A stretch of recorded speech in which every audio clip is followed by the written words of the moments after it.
gitu, ngasih warnanya, ya nggak sih? Oke, semuanya diekspresikan melalui hubungan. Ini kata Piet Mondrian. Warna hanya bisa eksis melalui warna lain, dimensi melalui dimensi lain, posisi melalui posisi lain yang menentangnya. Itu sebabnya saya menganggap hubungan sebagai hal utama. Ini hubungan ini. Jadi ini hubungan sama ini, hubungan ini sama ini, hubungan ini. Ini ada filosofinya lah, pasti lah. Setiap gaya tuh pasti ada filosofinya. Gitu ya, ini gaya Distill. Bener-bener simple. Jadi kalian kalau inget tuh kemarin Art Nouveau yang semuanya harus dimasukin gitu ya. Ada matahari, ada rembulan, ada kucing, ada cewek pasti cantik gitu kan cewek. Terus rambutnya yang rambut lebay ngeblow gitu, bagus keritingnya gitu kan. Terus bulu matanya lentik kan. Ini benar-benar nggak ada sama sekali di situ. Ya, benar cuman oke, kita yang terukur aja bentuknya kubus gitu kan, kubus persegi ya, trapesium mungkin boleh tapi kita hindari lah yang kayak gitu, semuanya serba lurus-lurus aja. Terus warnanya udahlah, kita nggak usah mikirin warna yang ribet-ribet, apa itu warna sand, apa itu warna magenta, apa itu warna taupe gitu-gitu, nggak usah. Udah, kita kembali ke warna primer, merah, kuning, biru, kemudian monokrom ke hitam, putih. Ya, cuman kemunduran Distill ini ternyata cukup cepat karena sekitar tahun 1921 kayak pecah gitu loh. Pecah yang tadinya grup yang sepaket. Terus dia dipanggil sama si Bauhaus. Bauhaus tuh nanti saya bahas, dia tuh sekolah sebenarnya. Dipanggilin sebenarnya kayak ngajar dong di tempat gue gitu. Pengaruh-pengaruh lain mulai mengambil tempat juga gitu. Karena si yang tadinya setia nih sama ini, saya mikirinnya cepet bosen juga ya kalau ngedesain gitu-gitu aja gitu kan. Warnanya warna primer lagi, dan emang bentuknya kan lurus-lurus aja tadi ya.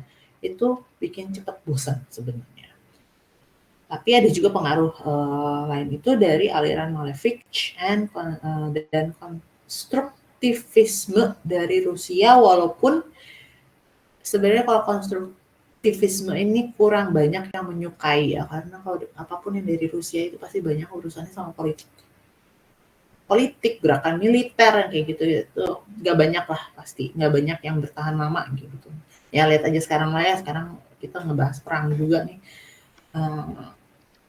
Mudah-mudahan kalian ngikutin ya perkembangan dunia apa yang terjadi, karena yang namanya perang tuh selalu pengaruhnya tuh ke berbagai bidang gitu loh. Termasuk kita juga kenal lah, banyak di awal-awal apa sih urusan Rusia sama Ukraina gitu, kita kan nggak ada hubungan sama sekali sama mereka, bohong, nggak mungkin kita nggak ada hubungan sama sekali gitu. Dan ini pun pada saat itu kurang lebih sama lah. Pengaruh dari aliran Dadaisme, ini sebenarnya lebih ke seni sih, Dadaisme ya. Mungkin kalian kalau tertarik boleh sih, Dadaisme ini suatu gerakan, suatu gaya dan gerakan yang susah dimengerti karena isinya sebenarnya banyaknya penyair gitu yang sangat concern sama isu sosial, sangat pengennya tuh ngeritik pemerintah, ngeritik kemanusiaan kayak gitu-gitu ya. Jadi kita bisa agak abaikan kalau di sini setelah kematian kelompok ini masih banyak, meskipun tak semuanya, seniman yang tetap setia dengan ide dasar gerakan ini bahkan setelah 1931. Dan apalagi sebenarnya bergeraknya kan di Belanda juga ya. Belanda tuh kan gimana sih bahasanya, dia bahasa Belanda, yang pakai bahasa Belanda cuma dia doang gitu kan. Tapi bukan berarti dia tidak mempengaruhi kita, karena kita dijajah sama Belanda gitu. Kita ada banget nih pengaruh Distill ini gitu. Dan sampai juga kok ke Amerika, nanti kita bahas ya. Sebagai contoh bangunan, sebagai contoh Rietveld yang tadi ya, si salah satu arsitek yang Bapak pelopor juga mendesain furniture menurut prinsip-prinsip Distill. Selain itu dia juga mendesain Museum Van Gogh di Amsterdam. Mungkin yang paling terkenalnya ya cuman beliau gitu loh, yang sampai sekarang masih adalah pengaruhnya. Oke, ini adalah bangunan Rietveld Schroeder House, pasatnya ya, yang ada di Utrecht, Nederland, Belanda, yang dibangun tahun 1924. dan menjadi rumah contoh sebenarnya. Sampai sekarang tuh ini adalah harta UNESCO ya, UNESCO World Heritage. Jadi kalian bisa kalau misalnya sampai nyampe ke sana bisa berkunjung dan bisa masuk, bisa melihat-lihat karena ini dilindungi, rumah yang dilindungi oleh UNESCO. Ya kalian lihat fasadnya ini sangat apa ya? Kalau kalian lihat, nah ini balik ke sini lukisan. Sekalian lihat bangunan ini, ya mirip kan gitu. Oh kalau lukisan bisa dijadikan bangunan, ya seperti ini gitu hasilnya. Ya warnanya sangat setia dia, cuma warna primer yang bisa menyerang mata yang sebagai aksen ya. Terus untuk warna lainnya dia tetap monokrom. Terus untuk dari bangunannya sendiri benar-benar setia gitu sama ya, lurus-lurus aja, garis-garis aja, persegi-persegi aja. Ya, coba kalian lihat ya itu list dari kacanya misalnya, gitu, jendela, ya udah benar-benar kotak aja gampang bikinnya, nggak ada selukan sama sekali. Terus pintu, ya, pintunya juga warna hitam saja gitu. Ada balok-balok kaca di situ di sebelahnya, terus kolomnya juga ya udah gitu aja nggak dibungkus apa-apa, cuma pakai cat gitu kan. Terus kalaupun ada elemen lain tuh paling satu-satunya yang lingkaran tuh di atas. Yang ini nih. Gitu. Cuman ya simplicity-nya itu terus kayak kesederhanaannya terus pokoknya faedah-faedah dari The Still itu tuh sangat terasa. Ini baru fasad ya, kita masuk ke dalam. Ini interiornya. Kalian perhatiin.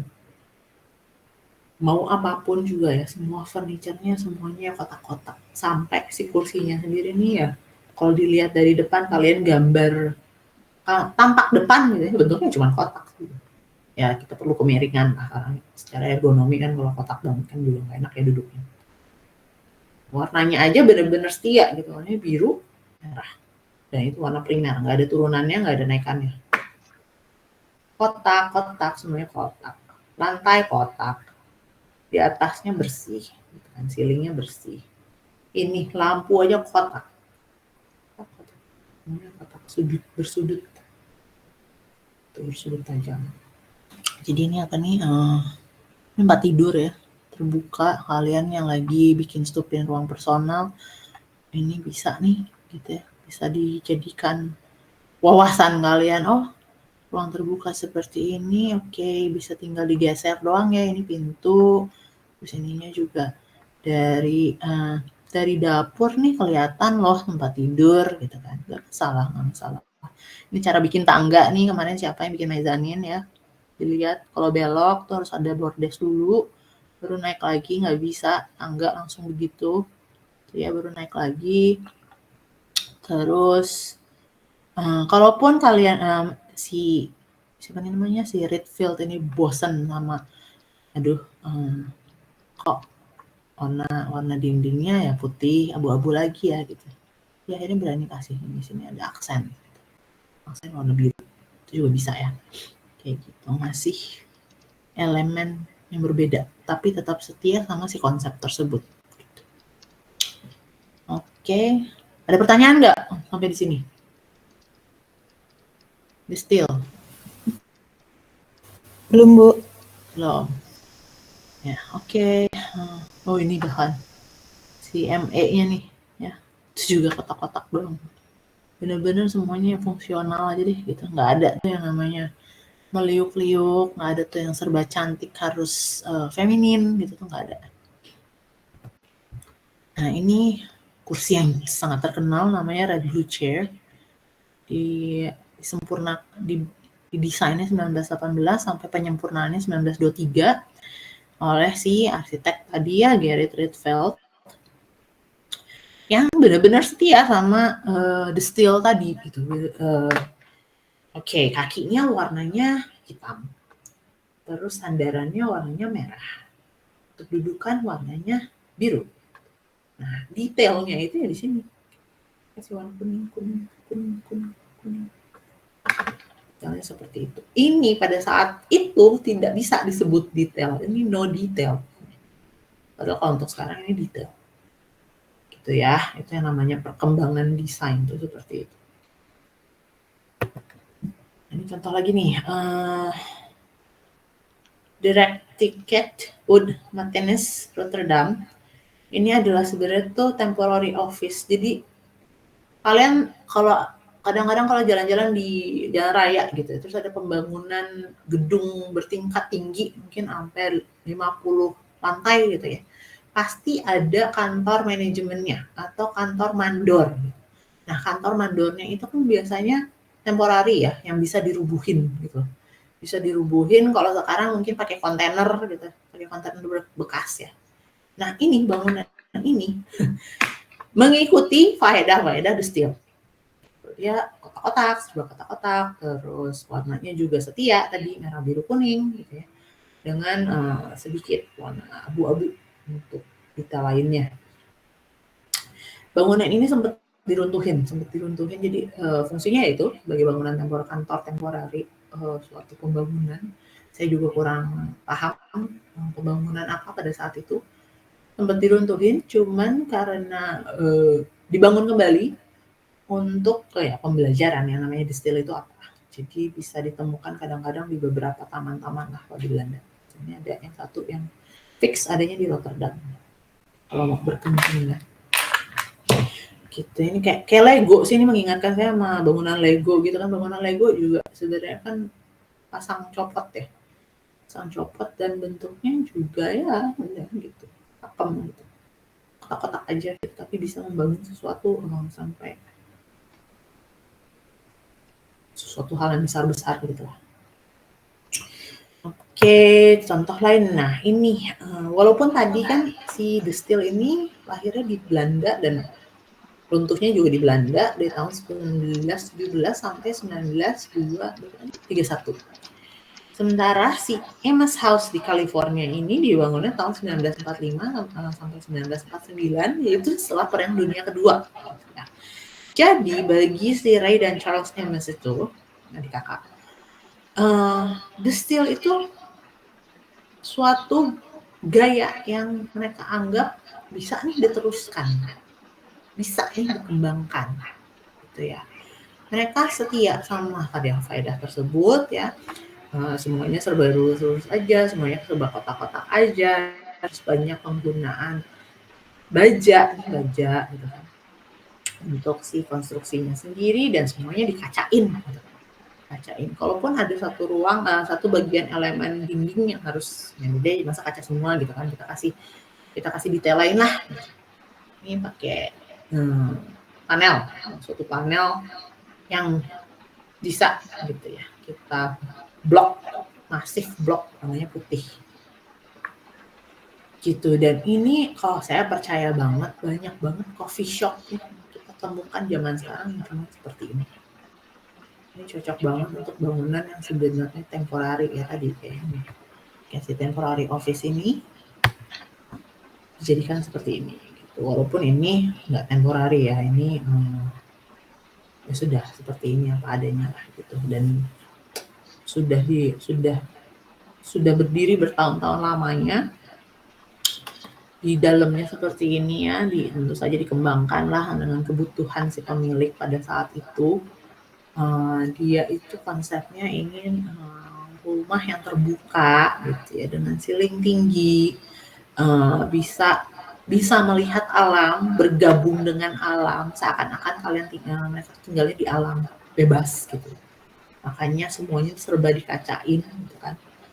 Tapi tetap mereka berada di suatu ruangan yang nyaman, memenuhi kebutuhan hobi mereka ya, ini hobinya baca ya pada saat itu. Diisi juga dengan tentu saja furniture yang nyaman untuk membaca gitu kan. Terus tentu saja dimasukkan juga mungkin elemen si dari luar ke dalam gitu ya, tanaman pun dimasukin ke dalam. Tapi kemudian semuanya serba terbuka gitu lah. Jadi dari ruang baca sampai ke dapur tuh bisa melihat gitu. Tidak tertutup semuanya. Ya, ini konsepnya seperti itu. Bahkan ngelihat ke atas pun bisa nih mezanin. Lantai 2 sih kalau kayak gini nggak ngomong mezanin. Walaupun bisa juga dikatakan mezanin, saya nggak yakin tingginya berapa. Meter.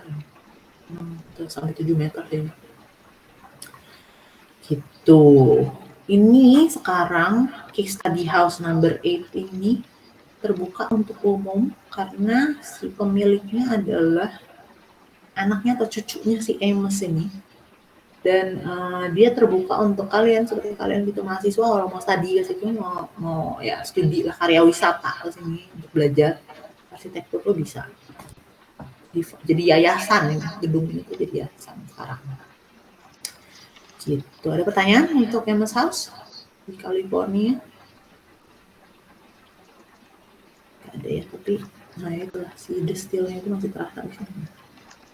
Masih setia, dia masih menghargai lah faedah-faedah dan filosofi yang diajarkan oleh destil. Contoh lainnya dibukanya tahun 73, dibangunnya ya mungkin dia tahun 70-an ya. Tango Museum di Amsterdam didesainnya oleh orang-orang yang sangat kena influence arsitek Gerrit Rietveld yang adalah salah satu member tuh anggota destil gitu ya. Paling terkenalnya, salah satu yang terkenalnya ini sampai sekarang itu masih dipengaruhi lah. Di tahun 73 ini kan udah masuk postmodern ya pada saat itu, tapi mereka kembali lagi gitu. Jadi tidak harus mati gitu gaya itu, bisa dikembangkan. Kayak yang tadi kan serba kotak-kotak ya, ini sudah mulai dibelokkan, bentuknya di curve. Tapi itu berangkatnya dari destil. Itu adalah suatu simplicity, suatu yang tidak dianggap ada detail gitu, padahal itu adalah detail ya. Dan untuk penggunaan material di sini seperti yang kalian lihat bisa ini ada kaca terus beton yang masih kelihatan seperti kotak-kotak sih, kotak dan masih terasa lah gitu destil. Ini dari bagian luar ya, kalau dari dalam sebenarnya bisa gambar tapi kalian bisa browsing sendiri lah. Tapi kemarin kan sempet ya kesini, saya nyesel banget nggak masuk ke dalam. Why? Nggak ada waktu sih sebenarnya. Oke, ada pertanyaan untuk destil?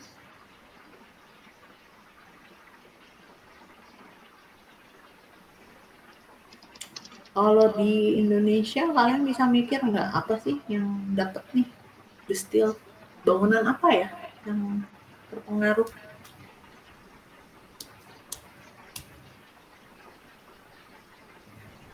Coba tunjuk. Raja.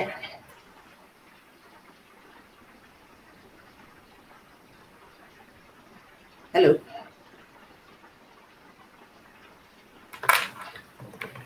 Raja. Adit. Ada Adit? Ada, Bu. Si Raja kemana? Ada, Halo, Bu, tadi maaf, baru. tadi kepental, Bu. Aku bentar. Dit, gimana Dit? Ada nggak Dit? Kamu bisa ingat nggak bangunan apa ya yang kira-kira kayaknya mirip-mirip nih destil? Depok ada nggak? Ada. Di Depok ada. Walking Drums. Kalian pernah lewatin yang coffee shop namanya Walking Drums nggak? Pernah, Bu. Coba saya lihat Walking Drums kayak gitu masih. Margo.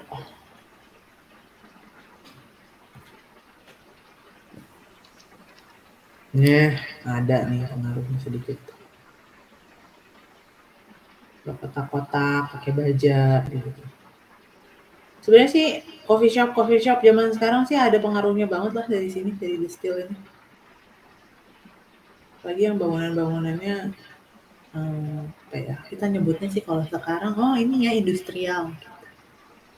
Ya, kalian kalau pernah kedengar istilah ini bangunannya tipe-tipe industrial gitu, interiornya iya di dekor pakai industrial gitu. Ini dari sini sebenarnya. Oke, next, Bauhaus. Bauhaus itu sekolah seni dan desain di Jerman yang sangat berpengaruh dan terkenal dengan keunikan gabungan seni dan teknik dalam produksi massal, yang dalam perkembangannya lebih dikenal sebagai sebagai nama sebuah gaya sendiri. Jadi yang tadinya nama sekolah gitu. Suatu hari gitu misalnya nih, iya ini sekolah namanya Gunadarma. Nah, entah gimana nih kalian menciptakan suatu gaya baru gitu ya. Nanti si gaya itu nanti makanya Gunadarma. Seperti itulah kurang lebih. Ini yang terjadi sama Bauhaus tuh gitu. Oh itu gaya Gunadarma. Misal. Nggak tahu, mudah-mudahan mungkin bisa ya. Itu yang terjadi pada itu yang namanya Bauhaus. Jadi kadang-kadang kalau kita nyebut oh gaya Bauhaus, oh ya itu adalah gaya yang dilahirkan oleh sekolah Bauhaus. Gitu ya. Sekolah ini didirikan tahun 1919, jadi cuma 2 tahun setelah munculnya sih tadi The Steel. Makanya The Steel katanya cepet banget runtuhnya karena semuanya pada pindah nih ke Bauhaus gitu. Kebanyakan pada jadi pengajar di Bauhaus si pendiri-pendiri The Steel. Sampai ditutup oleh Nazi tahun 1933. Ya gitulah ya, si Nazi ini kurang lebih tidak menyukai yang namanya perkembangan sebenarnya. Dan kenapa ditutup juga salah satunya adalah ada dosen seninya itu berasal dari Rusia, di mana Rusia adalah lawan Nazi pada saat itu. Jadi dianggapnya oh kalian pembelot. Ya, pertama kali dipimpin oleh namanya Walter Gropius. Ini nama yang sangat terkenal. Kalian sebagai desainer kelak ini harus tahu siapa yang namanya Walter Gropius.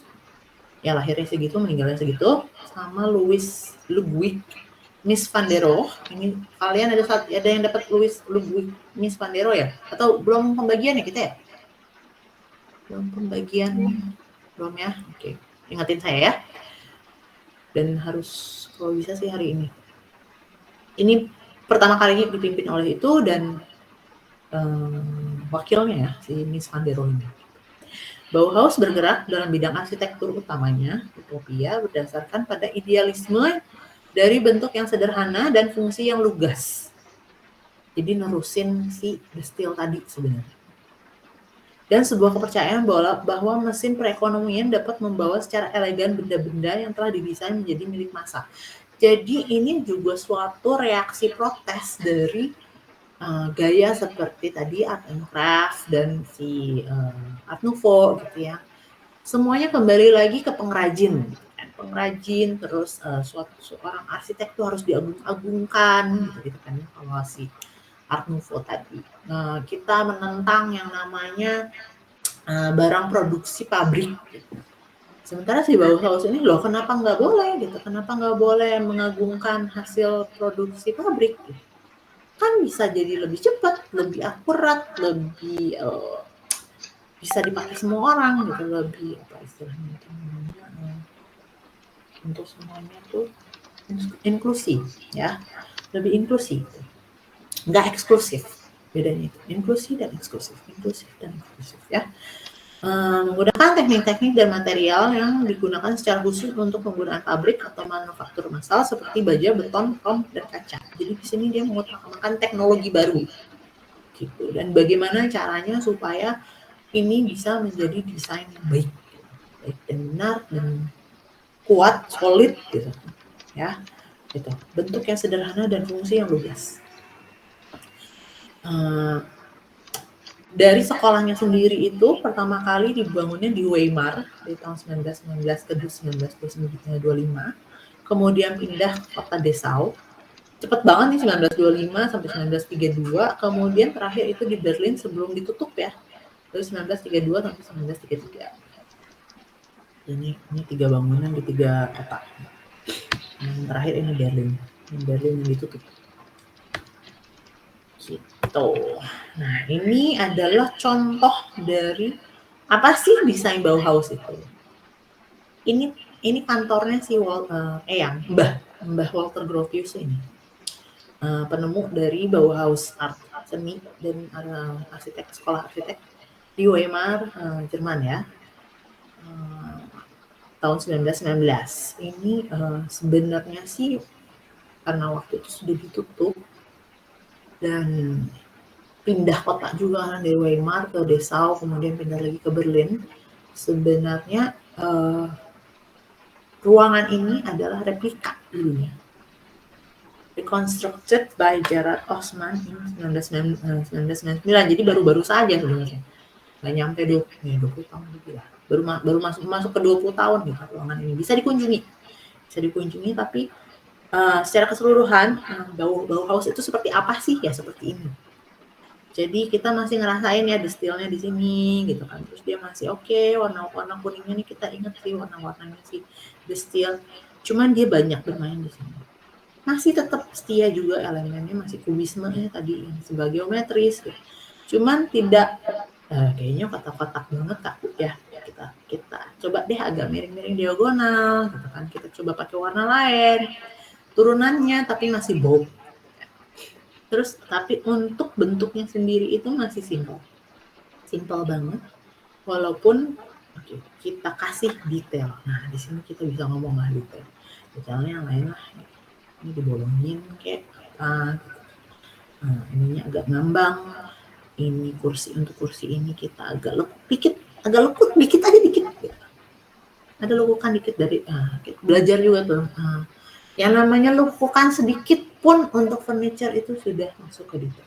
Ya, jadi kalian kalau nanti bikin meja juga tolong diperhatiin ya edging-edgingnya gimana sih. Karena dari yang sudut begini menjadi lekuk saja itu sudah memberi efek yang sangat besar. Ya, jadi ini adalah suatu perkembangan dari destil sebenarnya. Perkembangan yang besar lah. Karena sampai mengambil murid gitu kan, ini sekolah. Ya. Oke, next ini Bauhaus Building di Dessau, bangunan Bauhaus di Dessau dari 1925-1932 ya. Detail-detailnya seperti ini. Masih simple, kalian masih bisa menyebutkan oh ini ada sih industrialisnya sedikit gitu kan ya. Kayak pipa kayak gini di expose tuh langsung kita teringat oh ya ini pabrik gitu. Biasanya seperti itu kalau sekarang. Kemudian dia juga tidak melulu harus yang lurus-lurus, kita buat melengkung. Ya, tapi warnanya masih ada sedikit kesetiaannya ya dari siapa sih yang melahirkan Bauhaus sebenarnya, sedikit ada pengaruh dari destil tadi. Untuk yang kaca-kaca ini juga mengingatkan kita ke destil ya sebenarnya, tapi ini adalah Bauhaus yang dikembangkan oleh Bauhaus. Oke, nextnya adalah ini rumah dari dosen-dosen yang dibangunnya di sekitar ya kayak kita aja lah gitu kan. Rumah dosen tuh sebenarnya di Taman Puspa itu kan sebenarnya kebanyakan adalah staf dosen ya di F6 itu. Jadi itu adalah hal yang wajar lah sebenarnya membangunkan rumah untuk dosen-dosen si Bauhaus ini di sekitarnya. Ini didesainnya oleh si Walter Gropius juga, Mbah.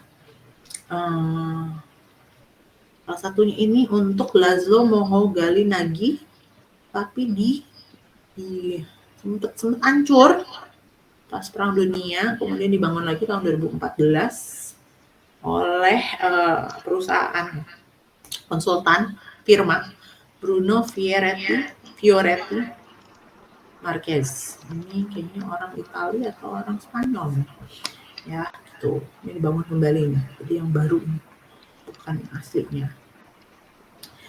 Bauhaus seperti ini juga, dia perkembangan itu serba kotak-kotak, gitu, sudah simple, semuanya bisa dibikin di pabrik, ya untuk ya dengan segala pertimbangannya lah. Fungsi mengutamakan bentuknya seperti itu. Kemudian juga gimana caranya menekan budget. Kalau pabrik kan gitu, pabrik kan selalu menekan budget gimana caranya, tapi tetap bagus, kuat, kokoh, dan ada fungsinya. Gitu ya. Nah, ini adalah benda-benda yang menjadi keramat lah. Furniture. Saya pernah nanya kayak gini nggak sih tahun lalu? Kenapa untuk kalian kayaknya deh, kakak kelas kalian? Kenapa arsitek-arsitek pada zaman era modern itu banyak yang menciptakan kursi? Ada yang tahu nggak jawabannya? Ada yang mau mencoba menjawab nggak? Ini kursi-kursinya terkenal semua. menjadi ikon. Saya tuh punya dosen senior yang sangat sangat diagungkan lah. Waktu saya sekolah di ITB. Hobi beliau itu begitu punya uang, itu ngumpulin kursi desainer. Jadi di rumahnya nggak ada satupun kursi yang sama. Jadi ada kursi ini, ada kursi ini, ada kursi ini. Dan ini harganya kan satu bijinya $3.000 ya minimal. Berapa tuh $3.000? Ruby, $3.000 berapa sih sekarang?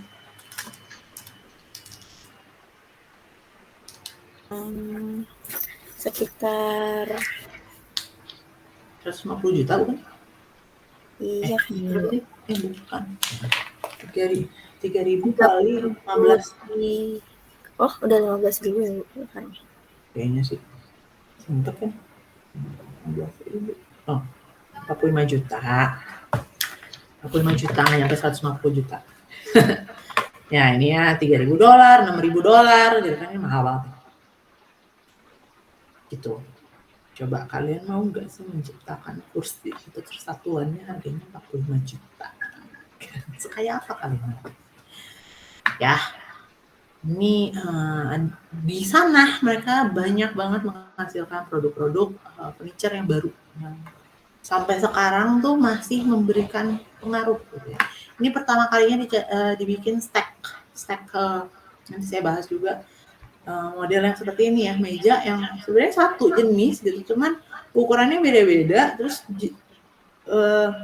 mereka kalau bersendirian fungsinya ada, tapi kalau barengan itu memberikan suatu fungsi yang lain dan bentuk yang lain. Kalian belajar nirmana juga kan? Ini ada yang nirmananya juga di sini.